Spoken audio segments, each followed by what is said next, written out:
Allah is my heart's speech, your mercy is what I beseech. Keep in my heart your remembrance, and in your deen allow me to advance. Help me in my quest, permit me to pass the ultimate test. Help me in my quest, permit me to pass the ultimate test. بسم الله الرحمن الرحيم. الحمد لله رب العالمين، وصلى الله وسلم وبارك على المبعوث رحمة للعالمين نبينا محمد وعلى آله وصحبه ومن اهتدى بهديه واستنى بسنته إلى يوم الدين. أما بعد. Dear brothers and sisters in Islam, Assalamu alaikum wa rahmatullahi wa barakatuh, and welcome to this live episode of Ask Huda, where I'll try my level best to answer your questions as you call, inshallah. You can see the numbers at the bottom of the screen, so give us a call if you have any question. Until then, we have a number of questions pending from the emails. Brother Mukhtar says, Sheikh, what's your view on this? If you sleep in a car firmly seated, does it not break wudu? First of all, the things that break wudu are numbered, meaning that once you know them, you don't have to think twice if someone tells you something that is not among them. And among the things that nullify wudu is sleeping. However, scholars said that sleeping is either by itself something that nullifies wudu, or it is a state where most likely people would lose their wudu in. And therefore, they say that deep sleep nullifies wudu. Because once you are asleep, you will not be able to say or judge whether you've nullified your wudu or not, because you are unconscious. You don't have your mind with you, so you don't know what's happening. And that is why there is no difference of opinion that is solid and accepted or authentic that states that if you are in the state of deep sleep, your wudu is intact. No. The minute you're in deep sleep, then the pen has been uplifted and you're not accountable for your actions, and among them preserving your wudu.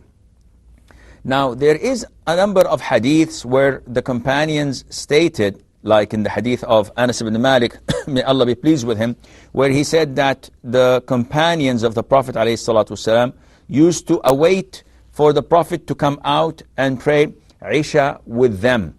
And sometimes 1/3 of the night would pass, meaning that after the adhan of Isha, the people would wait for the Prophet ﷺ to come out and lead them in Isha prayer, and the Prophet would probably take an hour or so, maybe 2 hours. Anas narrates, may Allah be pleased with him, that as a young child, he used to look at the faces of the worshippers among the men, and because they used to work from the break of dawn until nightfall, they were farmers, they were working at the souk, trading and selling and buying, so they were worn out. So they used to sit in the masjid and they used to doze, and their heads would fall on the chest, and then they're like this, doing this. And this is not deep sleep. And hence, he said, and whenever the Prophet came ﷺ to pray, they would stand and pray. They would not go and renew their wudu, which means, and this is the most authentic opinion that scholars had put forward, this means that if a person does not go into deep sleep, and he goes into dozing, in the sense that he just closes his eyes while aware, if someone touched him, he would immediately stand up or wake up or feel that. If someone wanted to take something from his pocket, he is alert, but he is semi-sleep. So they said that this kind of sleeping does not nullify wudu. And the schools of thought made a number of conditions, such as that he's sitting on his buttocks firmly, so that this is different than if someone is lying on his side, because this means that he could pass wind easily and so on. So to answer your question, Mukhtar, if someone dozes and does not go into deep sleep, the answer is yes, his wudu is intact as long as he's sitting firmly in his car and he is quite alert of what's going on around him. Abu Safwan from Kuwait.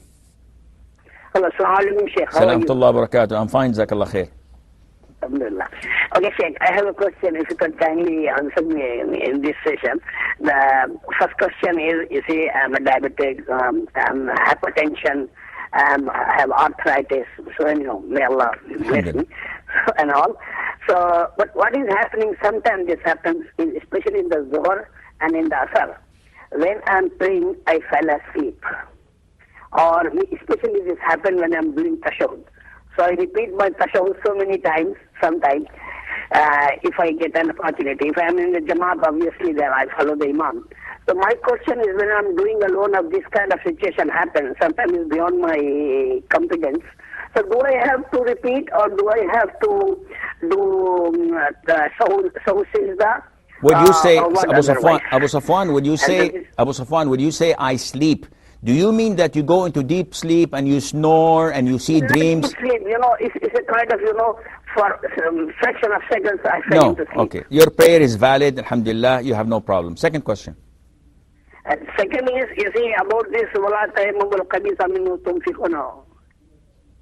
The ayah of لَن تَنَالُوا الْبِرَّ حَتَّى تُنْفِقُوا مِمَّا تُحِبُّونَ. No. About this, Surah Al-Baqarah, وَلَا تَيَمُّمُ الْخَبِيثَ مِنْهُ تُنْفِقُونَ وَلَسْتُمْ بِآخِذِهِ إِلَّا أَن تُغْمِضُوا فِيهِ. Yes. You're not supposed to give something to others which you don't like as such. So my question is, I'm going to office, I have very good clothes. When my younger brother is here, I give it to him. Obviously, and when my son is around, I give it to him, okay, take it. I'm using this too much. So, but the question is, now I'm working in Kuwait. My family is in Canada. So sometimes I can't do that. My other brothers are in Pakistan. So can I give it to some other people, those who are working in the house, doing something, or it is not allowed? This is for me, it is very daunting. So okay. I shall be grateful, inshallah. Inshallah. Wa jazak akhi, hayyak Allah. Okay, Brother Abu Safwan's second question is quite clear and obvious. Allah Azza wa Jal says in Surah Al-Baqarah, demanding and instructing people not to spend in His cause the bad things they have when if someone else gave it to him, he would not accept it. So Allah is saying that don't go to your wealth and choose the very worst of it and give it to sadaqah. Choose something of the middle of what you have or something that is of the best, as in Surah Al-Imran. You will not attain al-birr until you spend from what you love. So he's asking that nowadays I don't have anyone of my relatives around me to give them good clothes, second-hand, good clothes that I have. So can I give it to those working in the office or in the house? And the answer is yes. You can give it to any poor person or someone who's in need, as long as it's not the worst. You don't go to your torn out socks, worn out and smelly and bad that no one would put on, and you give it for charity. If you may, then you should give something from the middle of what you have. And that is why the Prophet ﷺ, when he used to send his men to collect the zakat, he used to warn them and tell them, beware of taking the best they have. So don't, if you go in to a person who has a cattle of, let's say a herd of camels, don't go and pick the very best, but don't pick the worst. Pick something in between. And this for you is permissible, insha'Allah, وَقَدَّرْ. A sister says that if I give out something in charity to someone, hand to hand, will I make the intention that I'm giving it for the sake of Allah, right? The moment I'm giving it, or the intention is made since when giving a charity comes in mind is sufficient? The question is the same. Whether you make the intention for charity now, Allah is rewarding you for intention now. And 6 hours later, you meet the poor person and you give him the charity. This is the charity been put in the hand of someone who's needy. So you are rewarded. Whether you make the charity then or 6 hours earlier, alhamdulillah, it's the same thing as long as you go ahead with your charity and give it to those who are in need. Brother James says, I was just wondering if it is haram to talk to a woman or a girl without sexual intent. Is it still haram just to have a conversation? It goes without saying that a Muslim man must not have any communication with a Muslim or non-Muslim girl who is non-mahram to him. Now, why is that? And why do you think Islam prohibits such a relationship or communication? Because by default, it is something in a man's genes and a woman's genes. It's in their gene. They are attracted to each other. This is human nature. A man sees a woman sees a man, they're attracted to each other. This is how Allah created us. And if this attraction was not there, no one would have gotten married, because if you don't feel attracted to the opposite sex, you will not get married, and hence the human race would cease to exist, because they will not reproduce. So the issue is that Allah Azza wa Jal knows whom He had created. And He knows that men are attracted to women, women are attracted to men. And that is why He puts a barrier. He orders us to segregate, not for the sake of being cruel or rude or uncivilized, none of that. It is only for the welfare and for the best of both men and women. Nowadays, people with the social networking, with the media, with the mixed environment while at work, they say that, listen, I've been working with women for 20 years and nothing happened. I'm happily married. Well, either you're lying or you have a problem with your hormones. Because a man with his hormones, when he sits next to a woman and he works with this woman for 8 hours and they socialize, and she cries and she laughs and she smiles and she frowns and she tells him about her life. So he sits with her more than she sits with her husband or with her father. And then you tell me there is nothing going to happen? Well, just read the news of the past 10, 20 years and look how many celebrities fell into adultery and fornication. Look at what's happening at workplaces. Look at the children born out of wedlock. Go and visit orphanages and look what's happening there. It is crystal clear. Allah Azza wa Jal created the creation and He knows what's best for them, and that's why He made this segregation. Now you say that this is a friendly chat. This might be friendly for a week, a month, a year or so. Shaitan is not in a hurry. He's not in a rush. He's waiting for you for the right moment.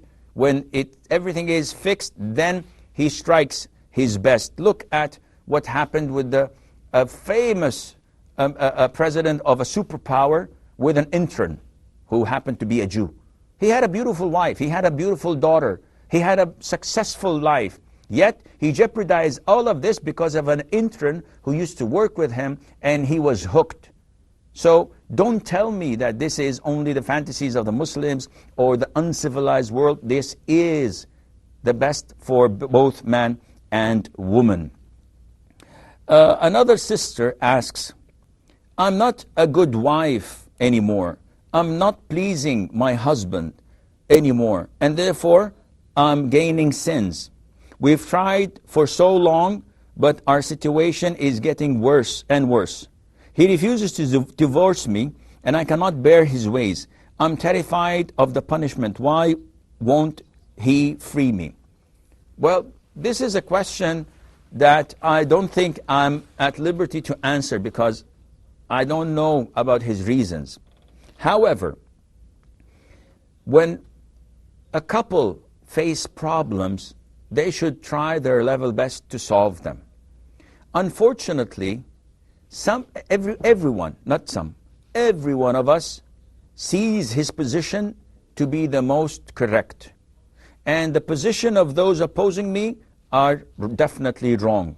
And if this is the case, it's a head-on collision. If both spouses believe that they're wrong and they're not willing to compromise, then it's inevitable that they would never have a good life. Not only that, they have to, if they reach such a situation, to get someone to mediate between them. They need a Muslim counselor, marriage counselor, who would listen to them both at the same time, and then he would tell this person, you've done so and so wrong, you should do this and that to correct it, and the other person, he would do the same. But a man's ego usually defies this and refuses this, and he would not listen to anyone. In so many cases, a woman as well would not allow such an intervention from a third party, and life cannot go on.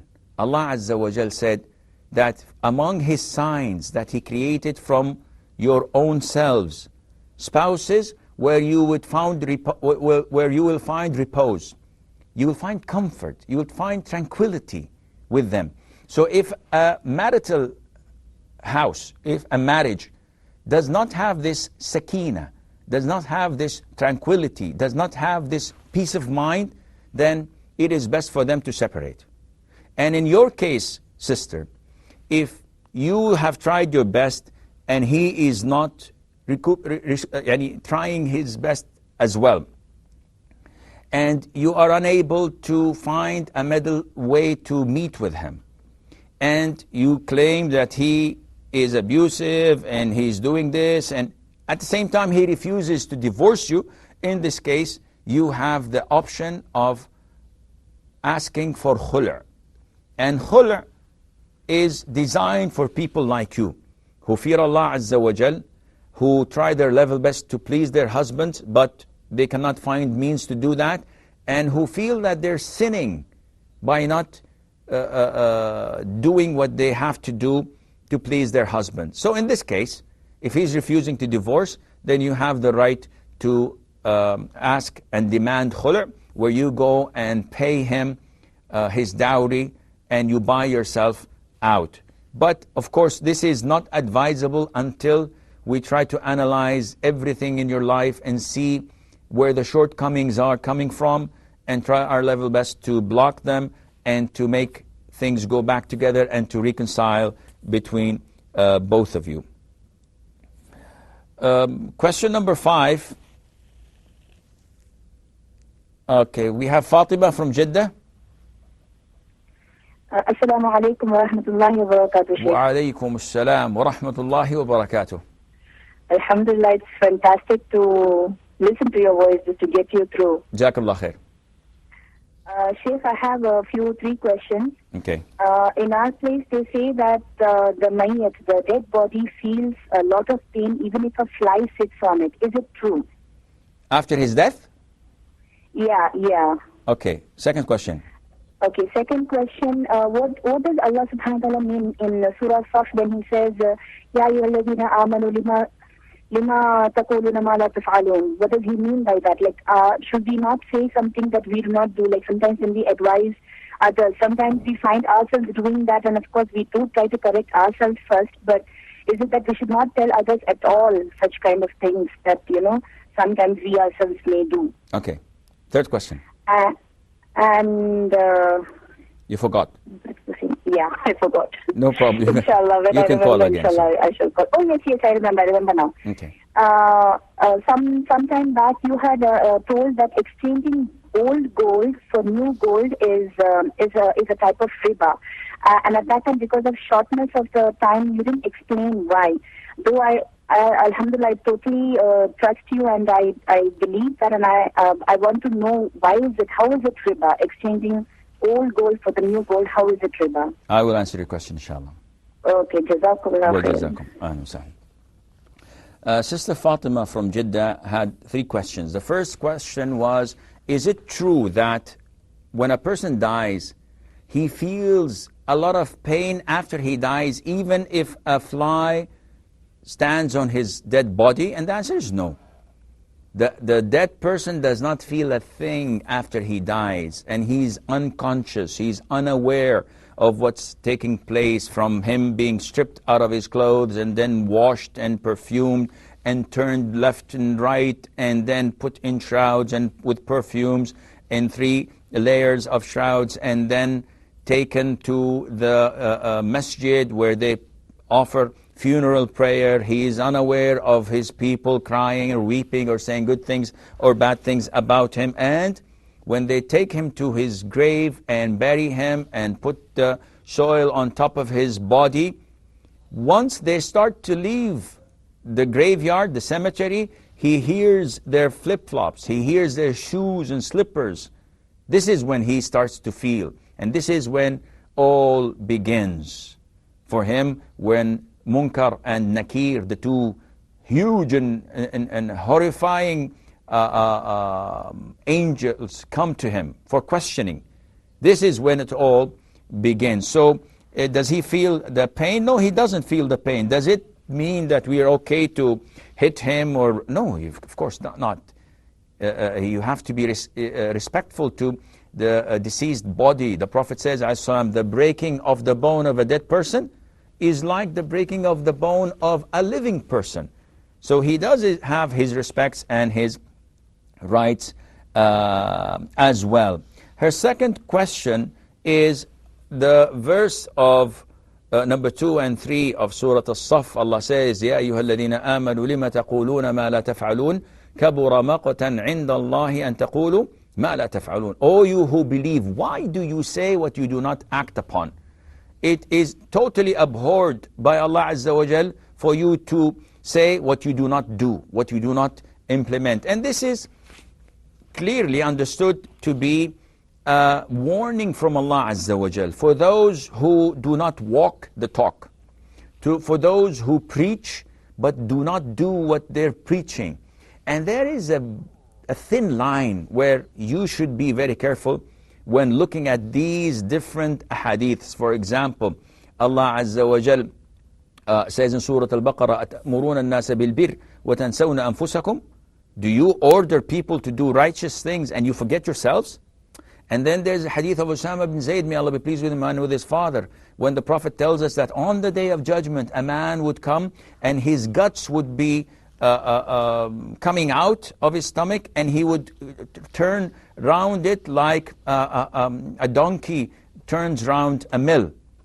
And the people would gather at him at hell and say, oh, so-and-so, they call him by his name, in the dunya, at life, on earth, you used to come and tell us to do righteous things and used to forbid us from doing sinful things. And he would say, yes, this is true. I used to order you to do good things, but I would not do them myself. And I would tell you, do not do bad things, and I would fall into them myself. And also the hadith of Thawban, may Allah be pleased with him, may Allah be pleased with him and with all the companions. He said that the Prophet said, ﷺ, I know that there would come a group of my ummah with good deeds. They would have good deeds as big as the mountains of Tihama, and Allah would make them into dust, these good deeds. So Thawban went on his knees, O Prophet of Allah, describe them to us and tell us who they are so that we would not qualify to be like them. He was afraid, because if these guys have good deeds like the mountains of Tihama, then what about us? So the Prophet ﷺ, he told them that they are from among you, and they speak your tongue, and they pray and fast and do night prayer as well. But the only difference between you and them is that when they are in seclusion, when they are alone with the sins and no one else is watching except Allah, they would do them. So they do not fear Allah. They are not bashful and shy of Allah Azza wa Jal, but they are from the people. So now we look at all of these evidences and say to ourselves, we are doomed, definitely, because we always preach what we do not do.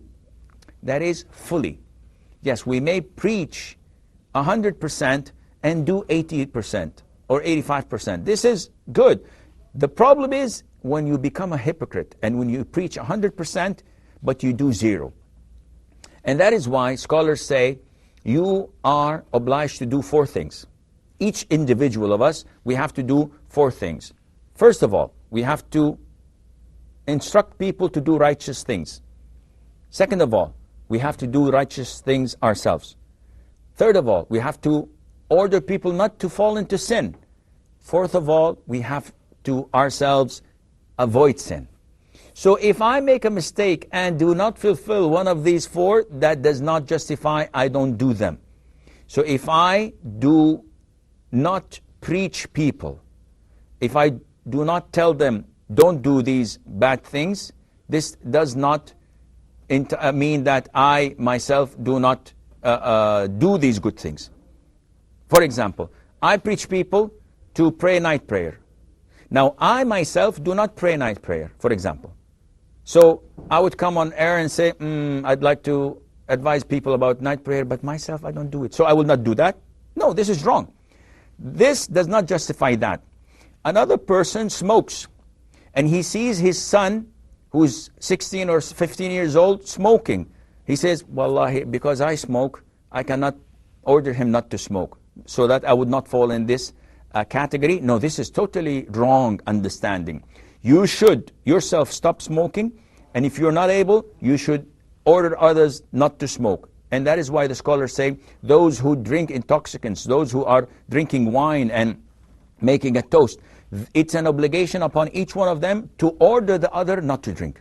Though you're drinking yourself, you should tell them not to do that for yourself. So this is, in short, the meaning of the ayah, and Allah knows best. Her final question was the ruling on exchanging old gold for new gold. And this is a form of riba. Yes, definitely, this is haram. The Prophet ﷺ, when he mentioned 6 categories, gold, silver, dates, salt, wheat, and barley. When he mentioned these 6 categories, and it's a long topic, I'm not going to elaborate on it, he told us that if you want to sell gold by gold or to gold, you want to exchange, it has to be the same amount, the same caliber, and it should be hand by hand. So if you go with a bracelet that is 80 grams of 18 karat gold, and you go to the jeweler's shop and you say, listen, I like this one, how much is that? And he tells you that this is like 60 grams, it's not 80 like yours, but I'll give it to you with the same price in exchange. So say, okay, thank you, here's my bracelet, and I'll take a new one, which is 20 grams less. This is totally prohibited, and it's riba. Why? Because if you were to exchange gold, it should have been the same exact weight, the same caliber, and it should be hand by hand. Okay, hand by hand is there. Simultaneously, it's being exchanged.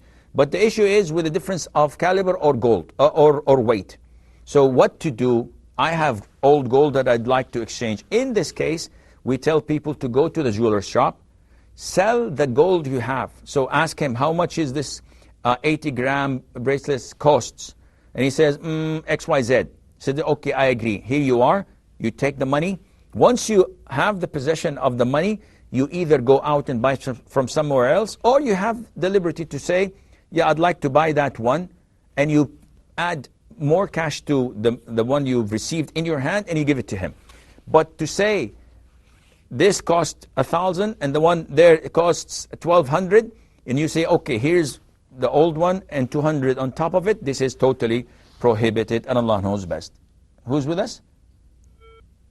Okay, Muhammad from Nigeria, I think we lost him, so inshallah he will call again.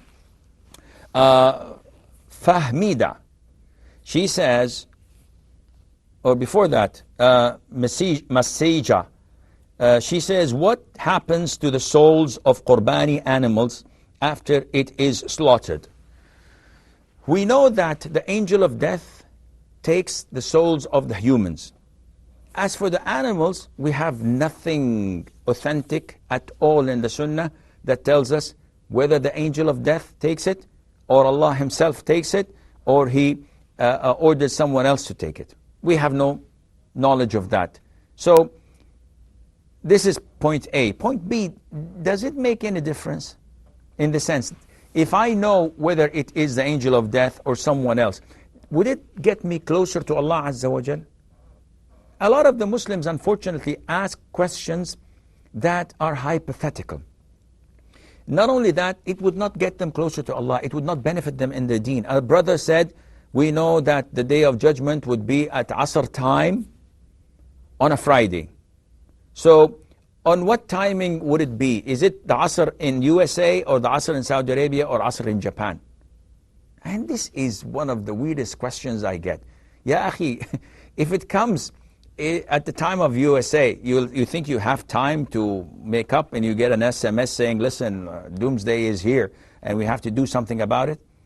You will not be even fit to do or act because it would be too late then. And those whom the Qiyamah would be done to them, the day of resurrection when it comes, the people would not be Muslims. They would be the worst of people on earth. The Muslims have gone and they've died after Allah Azza wa Jal sends the beautiful wind to take their souls away. So try your level best to ask questions that would draw you closer to Allah rather than questions that have no value to you or to the Muslims.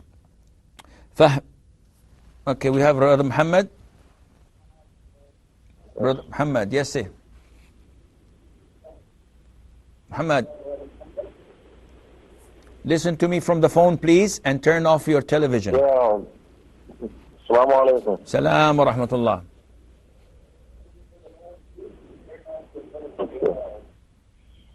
Malam. Yes, yes, my friend. Yeah. I'm calling, if a Muslim guy, can he marry a Christian lady? In English only.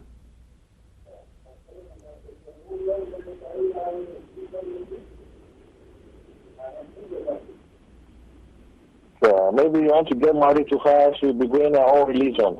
I want to confirm. I did not understand your question. You want to get married to whom?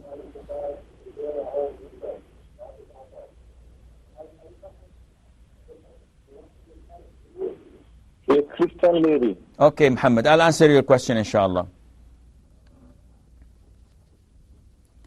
Okay, Brother Muhammad from Nigeria was listening to me through his television, and I've seen so many live shows, and every single time the presenter says, listen to me through the phone, turn down your volume. And people still want to listen to their voices on the TV set. So that's why they ask the question and they listen, yes, this is my voice and this is a sheikh's voice. Don't do that, please.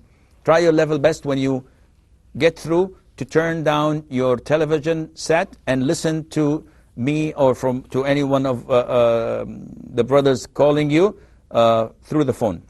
Muhammad from Saudi. Assalamu alaikum. Salam wa rahmatullah. I have a few questions. Yes. First, I want to ask about Dead Sea products. Should we use them or are they not allowed? What products? Dead Sea products. Dead Sea, okay. My second question is about magic, about Sihr al-Nadif. Okay. And my third question Well, is... what about it? What about it? What about yes? What about a Sihr al-Nadif? I have some problems with my periods, and someone suggested that I might have something like this. So I wanted to know in detail what does Islam say about it. Okay. My third question is, after divorce, what if one of the parents, what if the father refuses to pay custody for the child? What does Islam have to say about it? Okay. How old is the child? The child is 9 years old. The father should have taken it according to the court, but he doesn't. Okay. I will answer your question, inshallah. Okay. Assalamu alaikum. Wa alaikum salam. Muhammad was asking me from Nigeria on the ruling on marrying a Christian woman for a Muslim. A Muslim man is allowed only to marry 3 women, either a Muslimah, a Muslim woman, or a chaste Jew or Christian. That is it. Can he marry a Hindu? Definitely not. This is not marriage. This is fornication. Can he marry a Sikh, an atheist, an idol worshipper, a Buddhist, etc.? Anything other than the 3 faiths, Islam, Judaism, and Christianity, he's not allowed to marry her. And a Muslim woman can only marry a Muslim man. That is it, full stop. Anything else, this is not marriage. This is fornication or adultery. Now, is it permissible for a Muslim man to marry a Christian woman if she's chaste and she doesn't have boyfriends? The answer is yes. This is mentioned in the Quran. You can do that. But if she has boyfriends or she has a relationship with him and they've been going out for like 6 or 7 years and now they want to tie the knot, as they say. Now, this is not permissible because she is not chaste. If she is the type that goes to nightclubs and he met her in a strip club or whatever, etc., she's not chaste. You're not allowed to marry such a woman. Is it advisable? The answer is no. If I feel like she's going to accept Islam, alhamdulillah. If she accepts Islam, it's okay. If not, I wouldn't advise you, but it's not haram. You can go ahead and do it because the culture is different to your culture. She would not go get along with your mom and dad or your siblings. If she decides not to accept Islam, this is her right. You cannot force her to do this. It is not permissible for you to force her. But then what happens with the issue of custody of the children? If she goes and take them and make them Christian as well, it's depending on the rules and regulations of your country. In Western countries where it's injustice that prevails when it comes to Islam and custody and marital problems, they will take the kids from you, they will give it to this Christian woman and she will bring them up and you will not have the right to see them. What kind of a marriage is this? Wallah, if they pay me millions to get in such a marriage, I wouldn't get into it. Risking my own children and my own offspring for any one like that, definitely this is not advisable. Sarah from Jeddah. Misar from Jeddah. Yes, Misar. Hello, Assalamu alaikum, Sheikh. Salam wa rahmatullah. How are you, Sheikh? I'm fine, Jazakallah khair for asking. Sheikh, I have a question regarding the marriage. There is a custom in our area in India. There is, if some parents have 2 or 3 ladies, 2 daughters, they don't have a son. So what they do, they marry their daughter to someone, to some family, and they bring the groom to their family. Okay. So the groom lives with his wife's family, in-laws. So is this type of marriage valid according to the Sharia? Okay. I will answer your question, inshallah. Okay, shukran. Hayyakallah. Alaykum salam. Okay, Muhammad from Saudi, she had 3 questions. 1, what's the ruling on using products from the Dead Sea?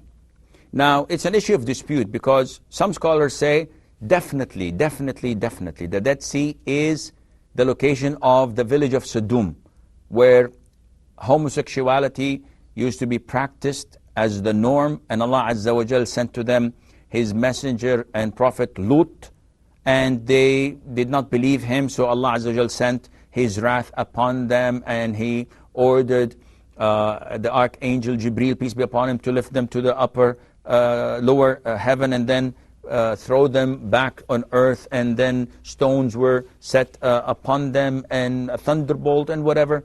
All of this was, they're punished with this because of their heinous sin. This is found in the Bible, it's found in Islam, in the Quran, and this we have no doubt in. So the Prophet ﷺ told us whenever we pass by a place where the torment of Allah has been placed upon, we should not enter that place, and if we do, we have to enter it while in the state of fear and intimidation, and we should try to cry so that we are not affected by their punishment and torment. So those scholars who confirm beyond doubt that this is the place of Sodom, then in this case, you're not allowed to go in that sea or swim in it or use its product because the whole thing is doomed.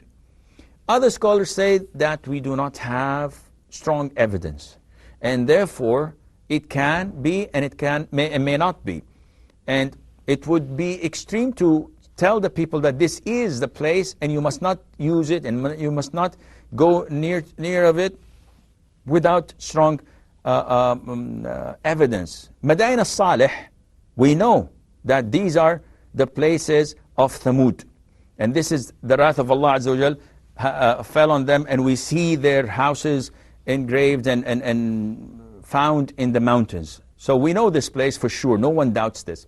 The issue is with the Dead Sea. To me, I believe that if you stay away from it, the products is just to be on the safe side. Otherwise, you may use it.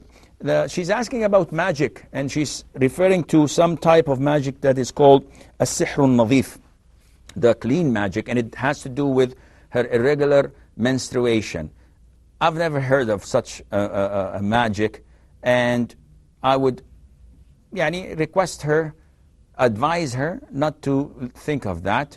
Hamna bin Jahsh, may Allah be pleased with her, she was a companion, and she was a sister-in-law of the Prophet ﷺ and his cousin at the same time, and she had irregular bleeding. She had istihada throughout her life, constant bleeding. And some scholars say that there were 17 women among the companions of the Prophet ﷺ who had this illness. And no one said that this is magic or jinn or etc. It's something biological, it's something that is physical. You try and do ruqya on yourself, drink from Zamzam water with ruqya, and clean yourself with it, wash with it, no problem with that at all, inshallah. Even in the bathroom using Zamzam water that have been recited upon, there is no problem in washing yourself with that, and inshallah may Allah cure you. She's asking about the custody. When the child is 9 years old and the court says that the father should take the child and he refuses, what happens? In this case, the mother keeps the child. What happens if the mother doesn't want to keep the child? In this case, they have to go back to court, and the court would decide who is obliged to take the child by force. Either way, it is the father's responsibility to sponsor and to support and to give the maintenance of that child. So either way, whether he keeps the child or not, he has to pay for the child. Mayasir, if I said his name right, he's saying that in India, if a family has only daughters, when they get one of their daughters to marry a boy, they ask the boy to live with them in the house. So what's the ruling on this marriage? This marriage is correct. The marriage as pillars, the guardian says to the boy, I give you my daughter in marriage, and the boy says, I accept, and the girl gives her approval and consent, and there are 2 witnesses or more, that is it. Marriage is done. No need for a paper or a ma'thun who registers it or going to court. The marriage as Islamically has taken place is correct. So whether he lives with them or not, this is up to him if he wants, but we advise him not to do that. If there are other sisters-in-law living with him, this would be a wrong thing to do, and Allah knows best. Amina from Dubai. Wa alaikum salam wa rahmatullah. Yeah, I just want to ask you, if the man wants to marry again second wife, it is possible that he will not tell to the second wife? If he wants to marry a second wife, is it possible what? The man wants to marry again, but he will not tell the second wife that you have first wife. Okay. Then or else he will make Sawa to the first wife and really the first one like that. Okay, I'll answer your question, inshallah. What is the rule? Exactly. Before we answer the question of Sister Amina, Fahmida says, if you combine Dhuhr and Asr and later find you have enough time to pray Asr, should you repeat Asr? The answer is no. Once you combine Dhuhr and Asr together and then reach your destination at Asr time, you cannot repeat the Asr because it was prayed on time and with a legitimate reason, that is traveling, and your prayer is valid. So it is not permissible for you to repeat it. Amina's question, she's saying that, is it permissible for a man to get married to a second wife without telling the second wife that he is previously married and he has a family? The answer is no. This is cheating, this is lying, and this is forbidden. And had she known, she would not have accepted you. So by concealing this and not telling her, you are making a big sin and you're cheating this woman with that, and this is not permissible. Brother Abu Ruqayyah says that, is it a bid'ah to say salams in writing? And is it a bid'ah to write Assalamu alaikum wa rahmatullahi wa barakatuh in short, for example, ASWTB? But I'm verbally saying the full greetings when replying. The answer is, the most accepted greeting would be, the minimum of it, Assalamu alaikum. A man came when the Prophet ﷺ was with his companions and said, Salamun alaikum. So the Prophet said 10. Another guy came and says, Salamun alaikum wa rahmatullah. He says 20. The third one came and said, Assalamu alaikum wa rahmatullahi wa barakatuh, and he said 30. And he explained that there are 10 good deeds, 20 good deeds, and 30 good deeds to the different forms. However, scholars say that if someone says salam, without saying Assalamu alaikum or Salamun alaikum, they say that this is acceptable, but this is very minimal in reward, if any. And they quote the verse of the Quran when the angels came to Ibrahim in the form of humans. He said, Salamun alaikum. When they said, هل أتاك حديث ضيف إبراهيم المكرمين إذ دخلوا عليه فقالوا سلاما قال سلام عليكم قوم منكرون. So he replied by saying, Salamun alaikum.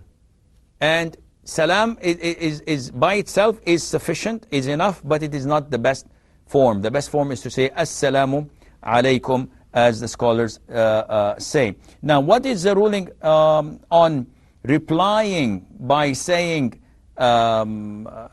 abbreviations like ASWTB, or when people say the Prophet, peace be upon him, PBUH, and what we find in the BlackBerry and the WhatsApp and OGM or OMG, oh my God, or be right back. Now, things, abbreviations in normal things, no problem, but when it comes to offering salutation to the Prophet ﷺ or answering the salam, you have to write the full form. It is not sufficient just to write radiyallahu anhu R.A.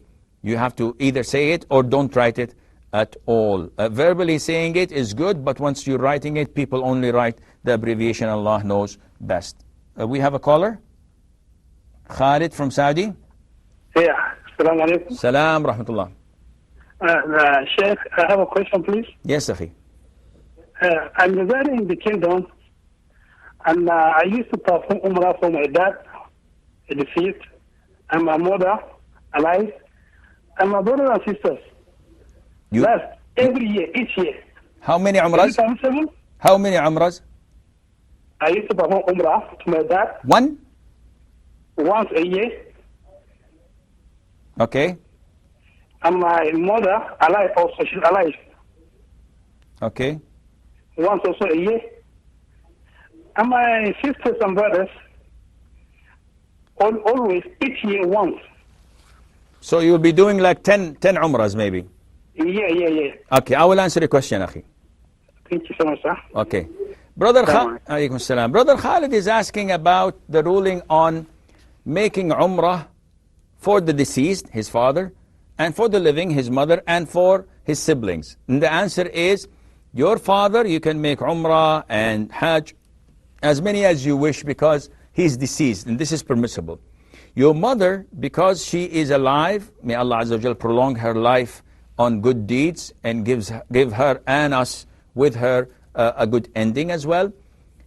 Because she's alive, there is a possibility that she will have an ability to come and make Umrah. And so are your siblings. And therefore, it is not permissible for you to make Hajj or Umrah on their behalf. Because they're still alive and they might become capable of doing it. If after long life and good deeds and a good ending, they pass away and you would like to make Umrah or Hajj for them, this is permissible, insha'Allah. We have a question about the death of a celebrity. This happens when this Fast and Furious guy died, the Walker man, and before him someone else, I forgot. And then we have now Nelson Mandela. Now these are all celebrities, famous, they have done good things in their lives, and they are looked at and praised by so many people. As Muslims, we do not follow the flow, and we do not ride the tide, and we do not imitate people. We have our own set of rules and regulations that we have to follow. So a rule of thumb is, Allah tells us in the Quran that it is not befitting for the Prophet ﷺ and his and the believers with him to ask Allah for forgiveness for the mushrikeen, for the idol worshippers or the non-Muslims, even though they be of kin, after it has become clear to them that they are the dwellers of the fire. So it is not permissible for someone to ask for forgiveness to a person who died as a non-Muslim. And this was addressed to the Prophet ﷺ when he wanted to seek forgiveness for his uncle, Abu Talib, who took care of him and who protected him and who guarded him from the harms of the idol worshippers.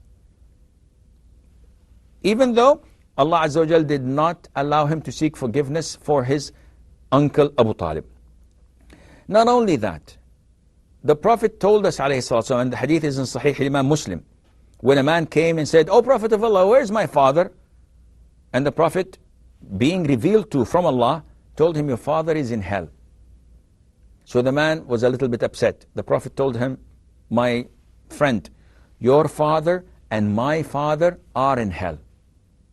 So the Prophet told us about his father, that he's in hell. Now, in Sahih Imam Muslim as well, the Prophet once wept and he was asked, "Why are you weeping?" So he said, "I asked Allah Azza wa Jal to seek forgiveness for my mother, and He forbade me from doing that." Which means that she is in hell and Allah does not allow him to ask for forgiveness. And I asked her to visit her grave and He granted me that, so now I can go and visit her grave. Now,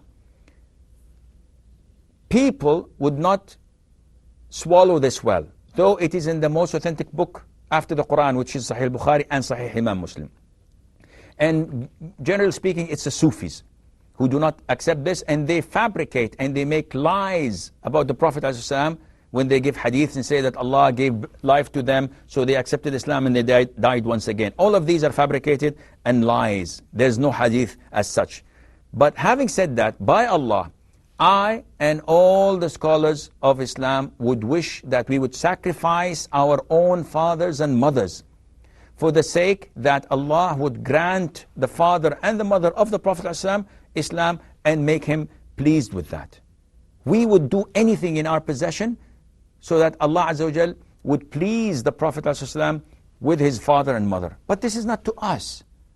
Now people who have their own personal vendetta would come and say, Wahhabi Sheikh, super Salafi or Salafi or whatever. Why? They try to label us so that they would think that they would gain more and more followers where they can eat from them when they give them the money. Unfortunately, this is the case. We go out of our way to follow the sunnah of the Prophet ﷺ, to teach it to the people, to implement it in our lives, in our families, in our neighbors. We love the Prophet ﷺ, but when it comes to what he has himself said, that his father and his mother are in hell, what do you want me to do?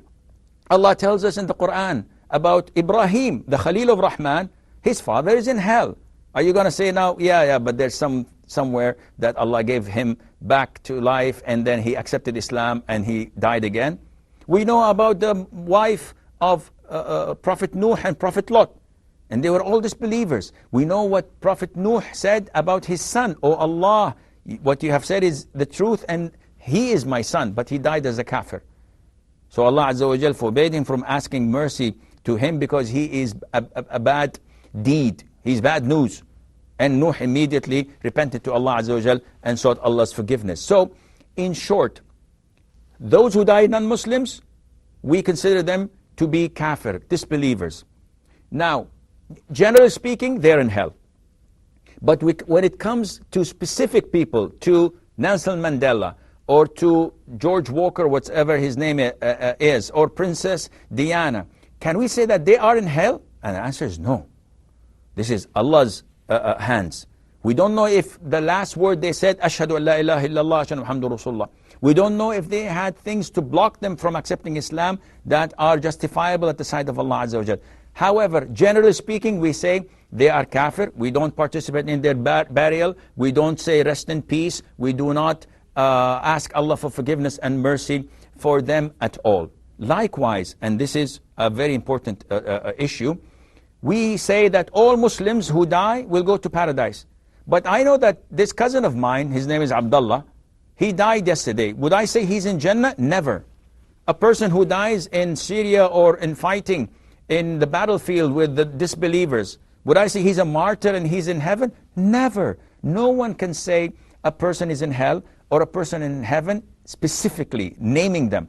But in totality, disbelievers are in hell, believers are in heaven, and it's all at the hands of Allah, and Allah Azza wa Jal knows best. And this doesn't mean that the man was not great while he was alive and he did not do good things. He did wonderful things, but still, when it comes to asking Allah forgiveness or for mercy or saying that he will be in paradise or so, we do not know that he was a Muslim, and hence we label him and describe him as a disbeliever. This is all the time we have. Until we meet next time, fi amanillah. Wassalamu alaikum wa rahmatullahi wa barakatuh. Allah is my heart's speech. Your mercy is what I beseech. Keep in my heart your remembrance, and in your deen allow me to advance. Help me in my quest. Permit me to pass the ultimate test. Help me